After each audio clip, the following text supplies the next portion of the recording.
Kalau kita nyugui orang atau nyangoni orang itu karena kemuliaan hati kita, bukan karena orangnya minta. Kan kalau Anda punya tamu, kan tidak tamunya mempersilakan, aku gelem rono tapi mangan loh. Kan nggak mungkin begitu. Tapi kan Anda yang memang orang baik, maka Anda pasti kasih makan. Jadi kami itu hidup tidak dari transaksi, kami hidup dari rasa syukur orang. Kan begitu. Ada 3 macam, sebelum Pak Ali yang saya minta kesini ya, sama beberapa teman. Ada 4 macam uang untuk makannya dan sekolahnya anak-anak kita. 1, uang transaksi.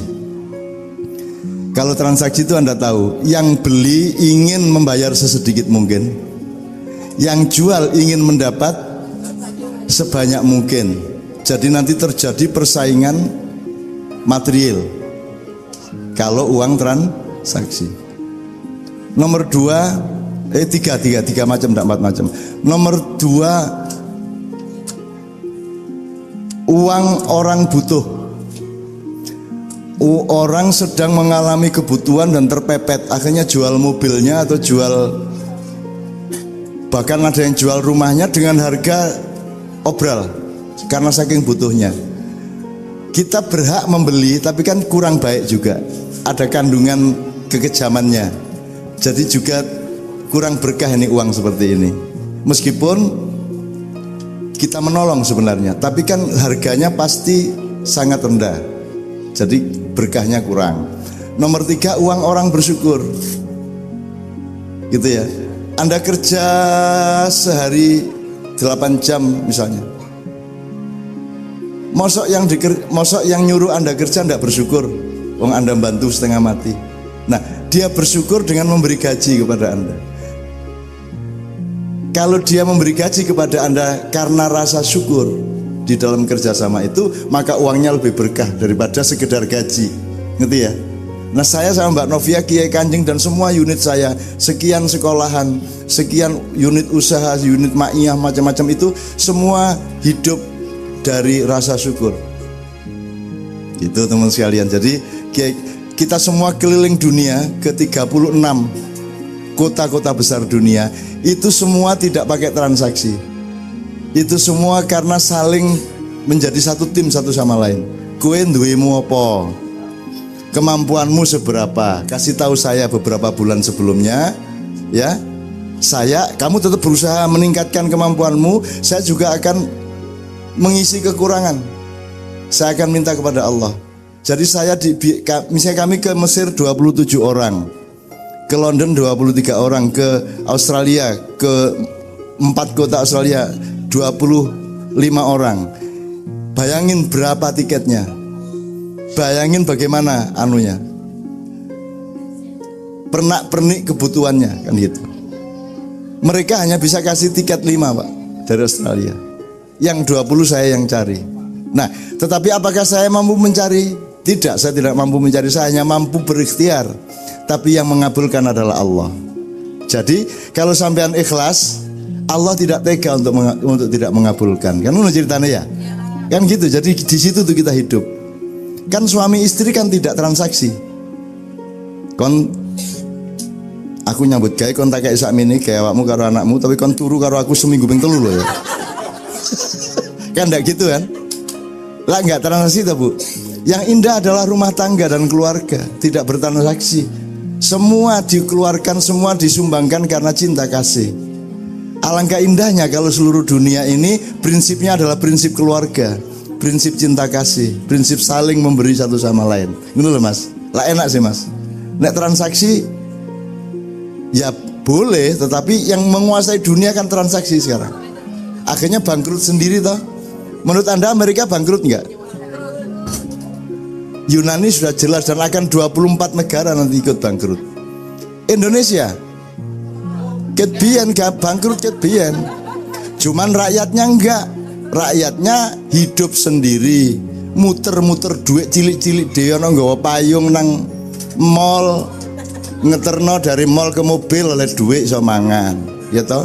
Ana polisi cepek, plek sana dapat duit makan. Gitu kan? Orang Indonesia punya ekonomi mikro yang luar biasa sehingga tidak terlalu terpengaruh oleh keadaan negara. dolar 15.000 bulan Oktober sakarmu. Gak berpengaruh nang angkringanku kan begitu kan? Itu hanya berpengaruh di hotel-hotel besar, di usaha-usaha kelas menengah atas. Tapi kalau di bawah ya podo ae. Gitu kan? Oh, semua orang Indonesia itu dahsyat. Anda tahu apa namanya yang bencana Virginia ya Pak? Di mana? Di mana bencana di mana di Amerika? Katrina. Itu yang survive kan orang Asia, orang Vietnam. Orang Vietnam, kalau orang sini kan susah. Orang sini ini kalau ditinggal pemerintahnya susah. Tapi kalau orang Indonesia enggak masalah. Orang Indonesia itu BBM kok gak mundai muring-muring. Ayo nang diundakno nang wis. Gitu kok ngomongnya. Ya apa kita jadi diundakno gak diundak-undakno. Ayo nang jane kate matek bareng, ayo matek bareng. Kita kan punya sifat seperti itu. Berani nekat ya toh, Pak ya. Sebelum Pak Aliang nih ya, saya ingatkan hebatnya Anda ya. Berani nekat tuh kita. Bahasa Inggrisnya nekat apa Pak Aliang? We don't have it. We don't have that word, right? Nekat. Apa? Nekat. Berani itu. Berani. Nekat sih re. Bahasa Inggris. Bahasa Inggrisnya apa? Gutsy. Oke, lumayan. Itu populer enggak? Menjadi wataknya orang Amerika enggak? Tapi kan Anda punya sifat nekat toh? Itu toh? Nekat toh? Bisa sampai ke sini kan janjane bondone nekat toh? Gitu enggak? Iya betul ya. Artinya Anda jangan sedih po ya. Jangan sedih, bersyukur. Udahlah, Anda itu punya jiwa yang hebat, mental yang hebat. Di Indonesia Pak Aliang, pemuda-pemudi enggak punya kerjaan berani kawin. Orang Amerika berani, kita berani. Sampai bojone meteng jek gondoe penggawean. Terus berani kredit motor, betul enggak? Terus 3 bulan enggak bisa bayar dibalik no motore. Di kredit nang showroom liyane kan gitu. Orang Indonesia itu Anda harus sadar itu namanya personalitas ya. Yang tadi saya bilang harus ngerti. Loh, tak kasih contoh dikit ya, cerita dikit ya. Anda kan ngerti gondol pacul. Gondol pacul cul. Belengan nyunggi wakul gembelengan wakul ngelimpang sekani dadi sak latar. Saya tidak akan ngomong bahwa ini prinsip kepemimpinan, saya cuma mau ngomong nyunggi. Nyunggi itu di sini. What is in English? One word, nyunggi in English. Anybody knows that?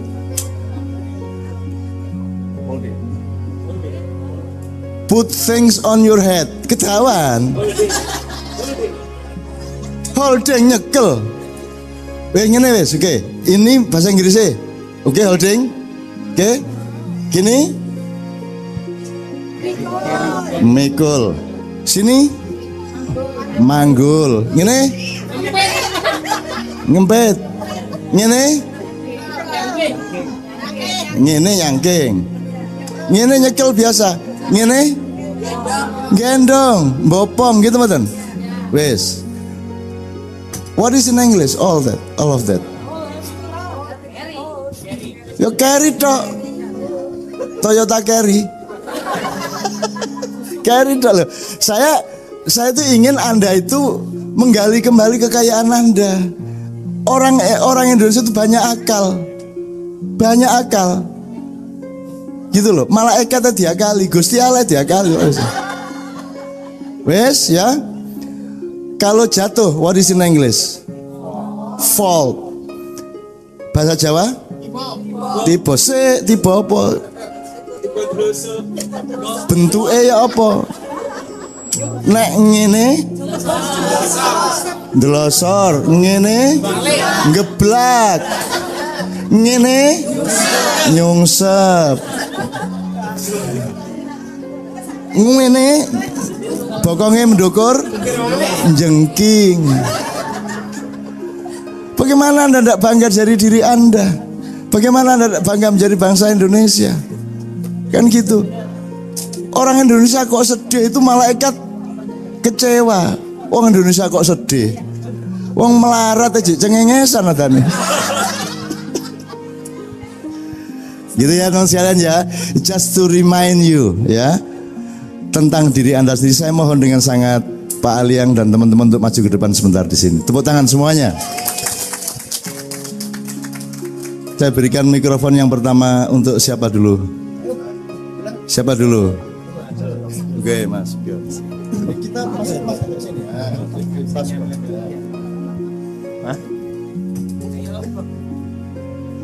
Salam sejahtera atau shalom dari kami umat-umat Kristen yang ada di Philadelphia.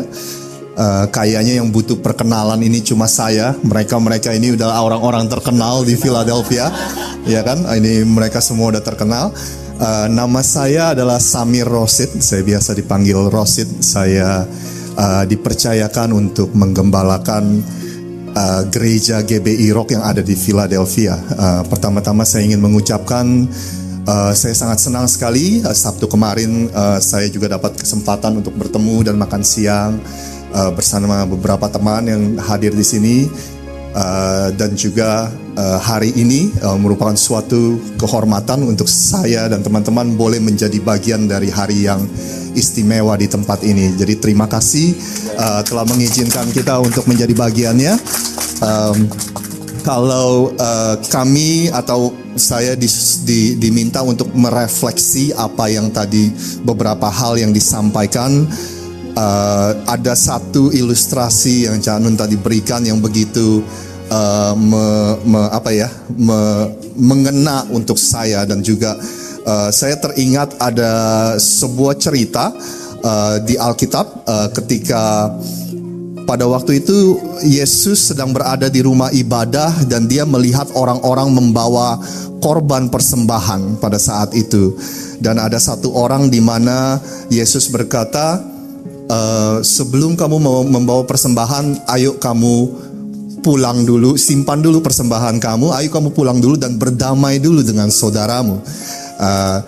Ada satu cerita yang tadi disampaikan kalau Janun berkata kalau saya menampar kamu, itu adalah hal yang mudah untuk saya untuk minta ampun kepada Tuhan. Tetapi hal yang sulit adalah untuk mendatangi saudara yang menyakiti, kalau saudara yang kita sakiti dan kita untuk meminta maaf.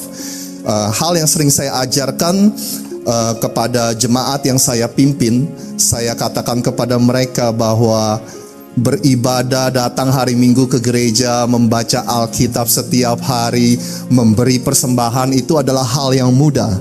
Tetapi untuk mengasihi orang yang menyakiti kita, mengasihi orang yang sudah melukai kita, itu adalah hal yang sangat tidak mudah, yang susah. Tetapi itulah yang harus dilakukan, itulah yang diperintahkan oleh Tuhan, itulah yang saya ajarkan kepada. Jadi sekali lagi selamat Idul Adha dan juga saya mengucap syukur kita sebagai orang-orang Indonesia yang ada di Philadelphia ini supaya kita bisa saling mengasihi dan saling terus membantu. Terima kasih. Amin. Selamat siang semuanya, nama saya Aldo Syehaan, Canun.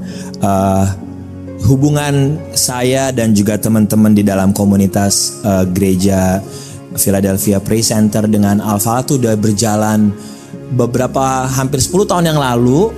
Teman-teman Alpha itu pernah sholat di gereja gitu, di gereja tempat pas kebetulan kita ada gedung di sana dan beribadahnya di situ. Waktu itu pas lagi mau Idul Fitri. Iya, jadi buka puasa di sana sama-sama dan sholat di sana sama-sama, and it was a wonderful relationship yang berlangsung sampai sekarang. Dan kayaknya ini yang saya dapat message-nya dari Canun adalah message kebersamaan, ya, message keluarga. It's really important bahwa kita semuanya adalah keluarga. Dan tadi kalau diminta untuk refleksi, benar banget. Ada similarity waktu tadi Canun ngomongin mengenai Rohman ya Rohim, bagaimana kita hubungan dengan sesama, hubungan dengan ke atas. Sebagaimana kita sebagai orang Kristiani kita percaya ada yang namanya salib. Salib itu juga berbicara bagaimana kita harus punya hubungan yang baik dengan sesama, horizontal, dan juga punya hubungan yang baik kepada Tuhan secara vertikal. And again, terima kasih Canun, Ibu Novia yang boleh hadir bersama-sama dengan kita, memberikan warna yang baik untuk Alfala dan juga masyarakat Indonesia. Terima kasih. Selamat siang, nama saya Sinta. Saya mungkin dikenal sama teman-teman sekalian sebagai guru nari tradisional di South Philadelphia. Hubungan saya dengan teman-teman di Al-Falah, saya merasa dekat dengan teman-teman di Al-Falah karena saya selalu diundang kalau lebaran, ikutan makan-makan. Tapi juga beberapa tahun yang lalu saya sempat mengajar adik-adik di Al-Falah tari saman. Dan tarinya sampai kita nari di dalam gereja ya Kak Cut ya. Jadi saya merasa dekat sekali dengan teman-teman di Al-Falah. Satu hal yang saya ambil dari wejangan Cak Nun hari ini sama dengan Pak Aldo dan Pak Rosid adalah tentang kebersamaan. Bagaimana kita sebagai komunitas Indonesia di South Philadelphia ini, walaupun kita berbeda-beda agama, beda-beda gereja, tapi kalau misalnya kita ngumpul jadi satu tuh kita benar-benar kompak. Karena kita juga ada Indonesian diaspora dan kita sangat kompak untuk melakukan hal-hal yang bersifat tradisional Indonesia atau berciri khas Indonesia. Kebetulan grup tari saya terdiri dari orang-orang yang bukan orang Kristen aja, tapi ada juga teman-teman yang Muslim. Dan hari Sabtu depan, saya harus cerita-cerita Sabtu ini, kita akan menari untuk menyambut si Pope Francis. Jadi mudah-mudahan teman-teman bisa nonton hari Sabtu. Terima kasih sekali kita udah di welcome di acara siang ini. Kayaknya terus saja deh. Ya. Gak apa-apa lah Pak Aliang. Ya, nama saya Aliang, saya cuma mau ucapin selamat Hari Raya Idul Adha. Ya, saya pribadi saya akan dukung Al-Falah juga. Kayaknya sudah bisa. Makasih. Thank you Bapak. Ya teman-teman sekalian, di wilayah teman-teman komunitas Kristiani maupun di wilayah komunitas Muslim masih harus terus-menerus membangun kembali pemahaman-pemahaman untuk supaya wungkul ya, supaya kohesi umat manusia ini utuh gitu ya. Ini kan banyak dipotong-potong oleh pemahaman-pemahaman yang sebenarnya sifatnya tidak mendasar. Begitu. Nyun sewu kalau ini sambil supaya jadi ilmu mereka. Jadi di Islam itu kalau saya bikin strukturnya itu yang Anda ketemu tiap hari itu namanya fikih. Fikih itu hukum Islam. Itu tidak tentang semua hal, tapi tentang untuk pengaturan manajemen sosial saja. Fikih juga untuk pengaturan manajemen teknis Anda dengan Tuhan. Itu namanya fikih. Terus di balik fikih, di belakangnya itu namanya usul fikih, usulul fikih, artinya filsafat hukum.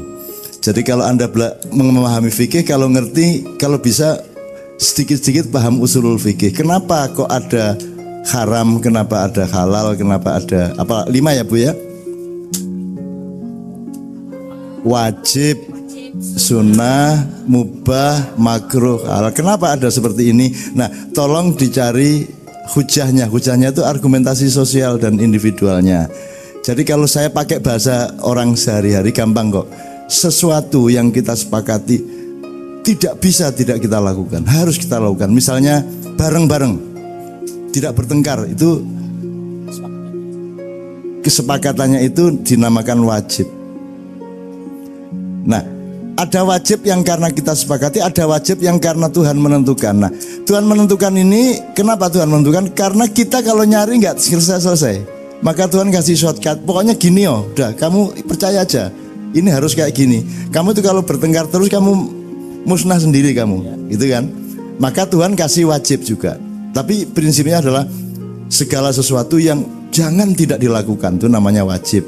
Kalau segala sesuatu yang sifatnya kalau bisa dilakukan itu namanya sunnah. Kalau nggak dilakukan ya sayang. Cuman kalau dilakukan ya lebih baik, itu namanya sunnah. Jadi dia lebih lunak. Kalau mubah atau halal itu ya kamu lakukan ya monggo, ndak ya monggo. Itu namanya halal. Nah orang Islam ini kan selalu ngomongnya halal haram. Padahal kan 5, mestinya wajib haram. Kalau halal haram berarti cuma 3. Karena di bawah halal ada yang namanya makruh. Makruh itu segala sesuatu yang kalau bisa jangan dilakukan. Tidak dilarang, cuman kalau bisa janganlah. Itu namanya makruh. Makruh itu kalau epistemologinya sesuatu yang dihindari, sesuatu yang kurang disenangi lah. Kalau misalnya Anda kok makan kok terlalu banyak itu ya, itu kan nanti ada efek kepada kesehatan mental Anda maupun fisik Anda, itu makruh. Kalau makannya kenemenen ya itu haram lah ya gitu. Kenemenen sembarang dibadok kan gitu kan. Itu ya. Setelah makruh namanya haram-haram itu pokoknya kalau Allah mengharamkan sesuatu itu tolong dipelajari apa secara fisika, biologi atau apapun, difahami apa toh sebabnya kok Tuhan bener-bener nggak bolehin ini gitu kan. Jadi jangan memahami hukum tanpa ilmu, jangan melakukan sesuatu tanpa pemahaman kan begitu. Jangan, kalau bahasa Jawanya kan lelaku itu harus ada dasar nalarnya kan itu. Jadi kenapa ini diharamkan? Oh pasti ada alasannya. Mungkin alasannya tidak instan, mungkin jangka menengah, mungkin jangka panjang. Mungkin dia bisa kita ketahui bahayanya setelah sekian putaran misalnya. Nah, salah satu yang kita lakukan sekarang ini adalah sesuatu yang terpaksa saya kasih aja ya pendeta ya. Jadi Tuhan mengatakan begini, kenapa ini menyenangkan Tuhan ini? Kita ketemu ini Tuhan senang. Meskipun Tuhan itu yang nggak butuh seneng, harap tahu ya. Tuhan itu yang nggak seneng, yang nggak sedih, yang nggak ada masalah kalau Tuhan itu. Cuman dia merendahkan diri untuk memantul ke kita. Kalau Tuhan yang sebenarnya kita nggak mungkin bisa lihat, tapi Tuhan menghadirkan diri dalam misalnya namanya bertajalli. Misalnya Tuhan itu Anda kenal tadi sifatnya berapa? Misalnya yang disepakati, itu yang disepakati ulama loh. Jangan terus dipikir Tuhan itu cuma 99 sifatnya. Nah, koma-koma ini yang dititikkan dalam pemahaman Islam teman sekalian. Misalnya gini, MUI bilang apa ini haram misalnya ya. Itu koma. Ini haram menurut MUI. Tidak sama dengan menurut Tuhan, belum tentu sama. Ngerti ya? Jangan-jangan MUI penelitiannya kurang mendasar, bisa aja. Jadi kalau MUI bilang ini boleh, sebentar, itu koma menurut MUI, menurut orang lain bisa beda, menurut saya bisa beda. Makanya yang taat mutlak itu kepada Allah dan Rasul. Tapi kepada yang selain dua itu relatif. Kita yang harus bekerja memikirkan kembali. Jadi tidak ada taat sama kiai, tidak ada taat sama ulama, ya, tidak ada taat sama pastor. Ya ini sekalian supaya ya Bu ya. Kalaupun ini terlalu berat tidak bisa difahami langsung, mudah-mudahan jadi file nanti lama-lama akan paham.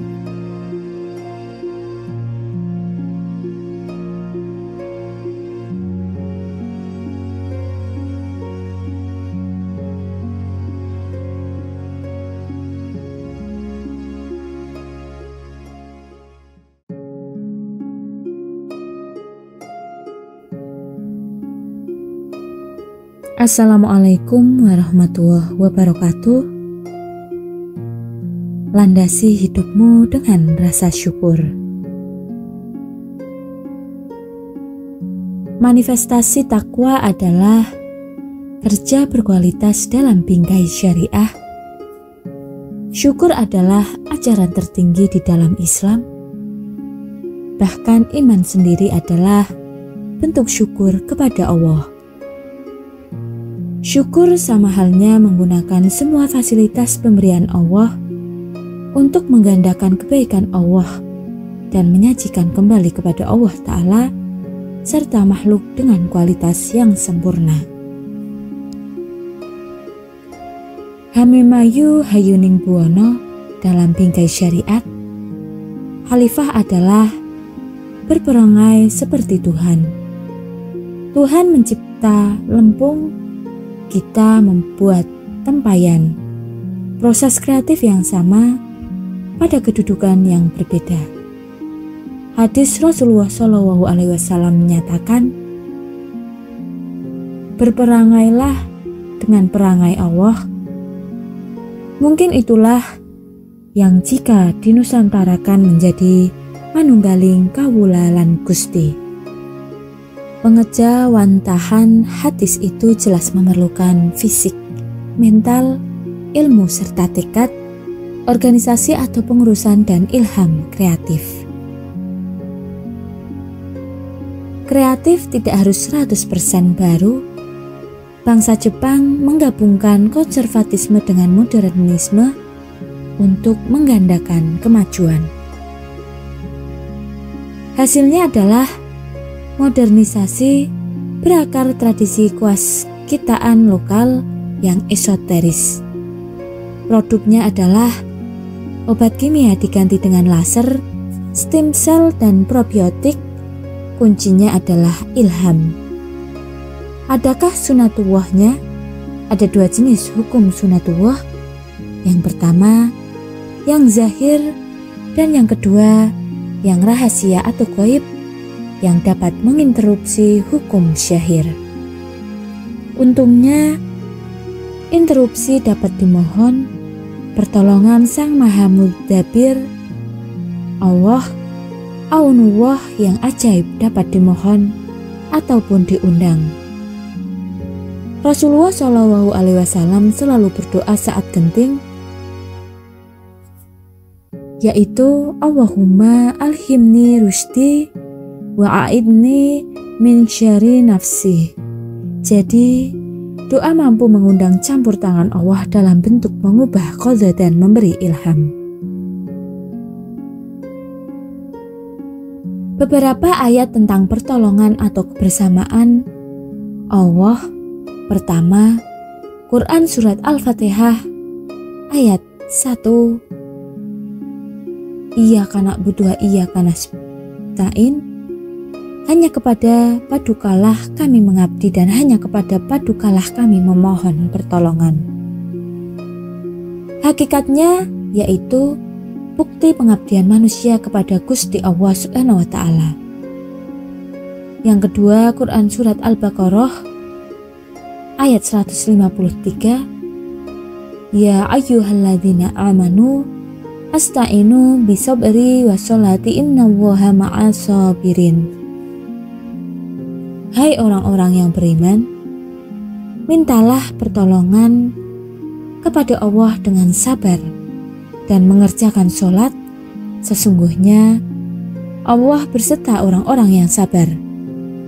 Sabar adalah kata yang sering dilupakan manusia, sehingga Allah Subhanahu wa Ta'ala mengulang-ulangnya 130 kali dalam 93 ayat dan 45 surat Al-Quran. Sabar adalah menahan diri dalam beramal dengan menjaga skala prioritas dan rencana operasi. Inilah inti ajaran malaikat Harut dan Marut kepada Bani Israel agar terbebas dari Babilonia. Quran Surat Al-Baqarah ayat 102.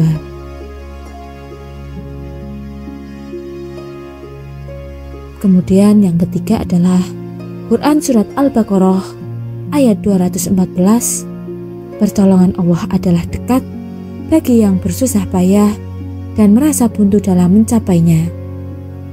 Justru sudah dekat dengan sukses.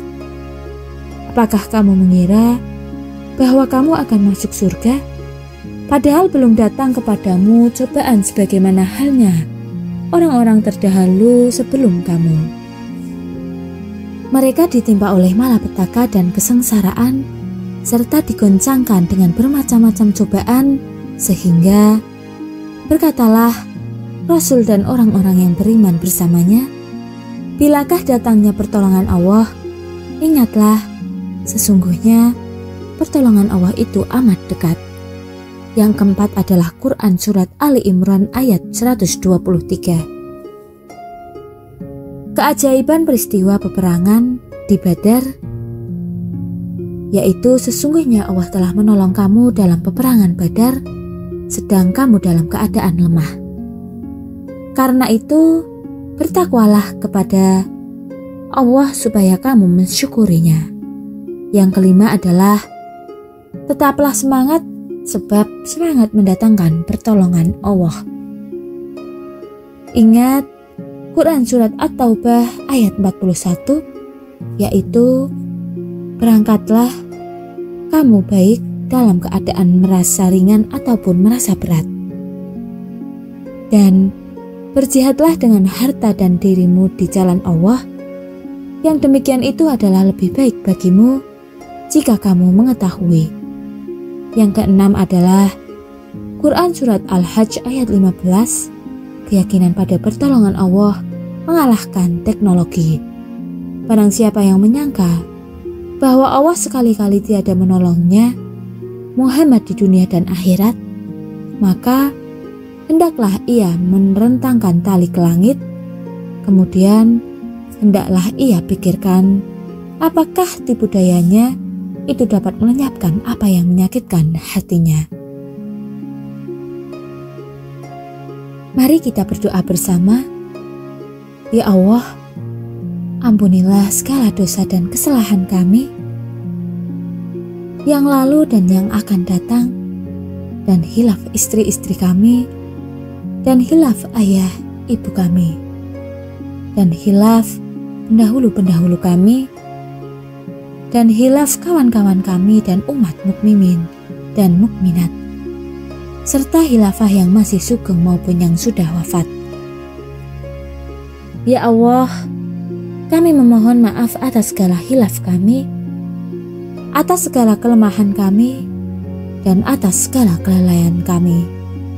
Sebab semua karena kelemahan kami, maafkanlah semua itu, sehingga tiada alasan lagi kami buat berduka.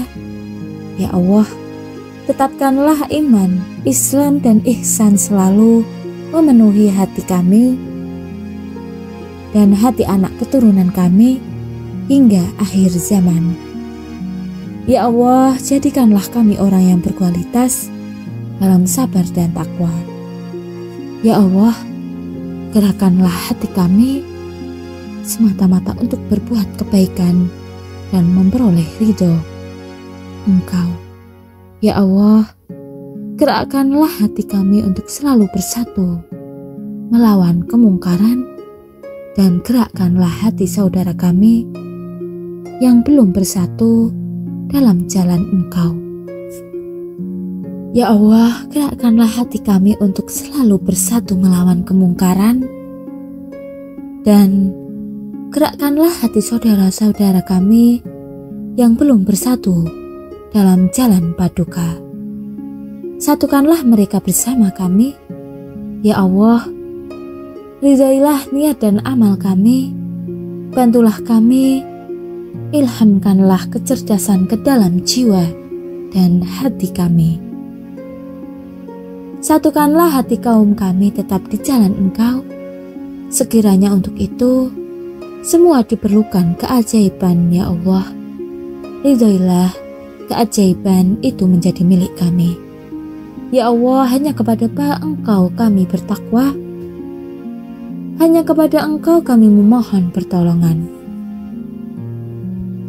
Manusia hanyalah makhluk ciptaan, wayang, objek yang mana maha subjeknya adalah Allah. Objek harus manut sesama subjek, bukan sebaliknya. Maka terserah dan sekarbe Allah mau nyating hidup kita seperti apa, kita cukup derek saja.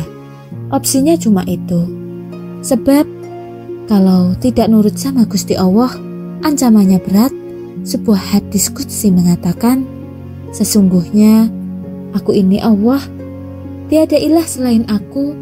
Barang siapa tidak bersabar atas cobaanku, tidak bersyukur atas segala nikmatku, serta tidak rela terhadap keputusanku, maka hendaklah ia keluar dari bumiku dan cari Tuhan selain aku.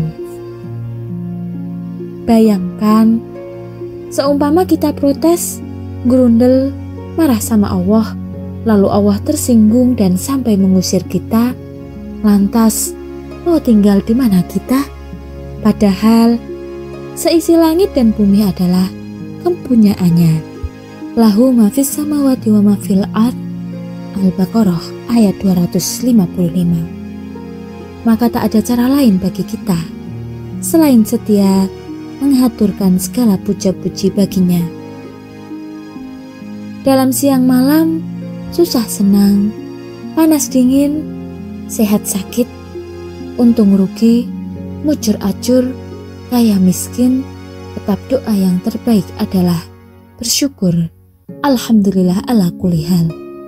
Dalam praktiknya, Tentu rasa syukur tidak berhenti sebatas ucapan, tetapi lebih dari itu, yakni refleksi dalam perilaku yang arif, lapang dada, apresiatif, akomodatif, dan bersemangat melakukan apa yang semestinya dilakukan dalam bingkai kebaikan. Sekian yang dapat kami sampaikan. Semoga bermanfaat. Wassalamualaikum warahmatullahi wabarakatuh.